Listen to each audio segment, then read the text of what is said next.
guy that wrote Art of the Deal said Trump is a very animalistic human and feral.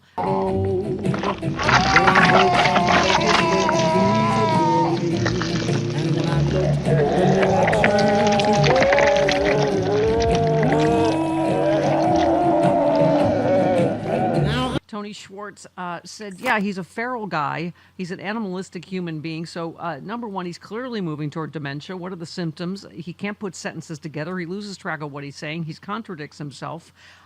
He said we've always known he is a man without conscience. He's shameless, meaning he will say anything to anyone. His fear is really high right now. If you combine the evidence of dementia with a psychopathic personality and his age and exhaustion is one of the consequences, this is one toxic brew that I think some voters will be influenced by.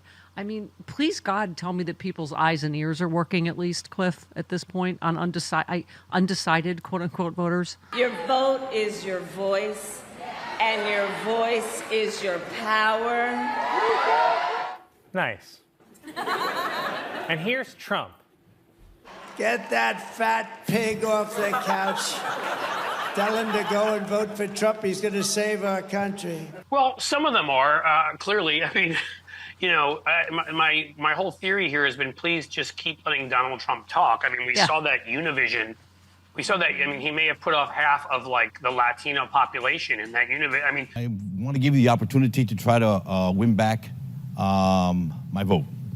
Okay, your, I'd say, action and maybe inaction during your presidency and the last few years, sort of, you know, was a little disturbing to me. There's, you know, your own vice president doesn't want to support you now. Thank you, Ramiro.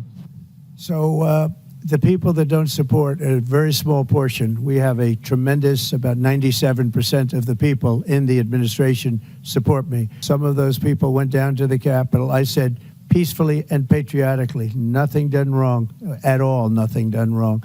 And action was taken, strong action. Ashley Babbitt was killed. Nobody was killed. There were no guns down there. We didn't have guns. By the way, one of the police officers, Sergeant, what's his name? Agolino Gonell. I talked to him at the DNC. He's very nice. He released a video after Trump called it a day of love. He said on X he had body cam footage from his experience. He posted it on Twitter and said, "Here's me receiving an outpouring amount of affection during the day of love. They almost loved me to death." Here, we're going to give riot warning. We're going to try and get compliance with this.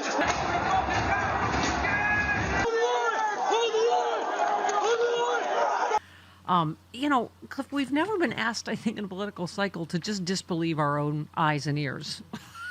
Like January 6th didn't happen.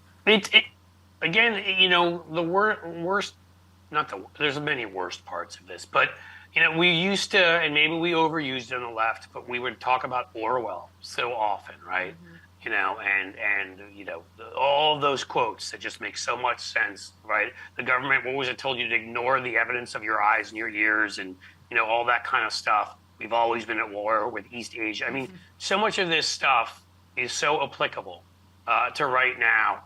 I mean, again, they've created an alternate universe. 30 to 35% of our population inhabits that universe.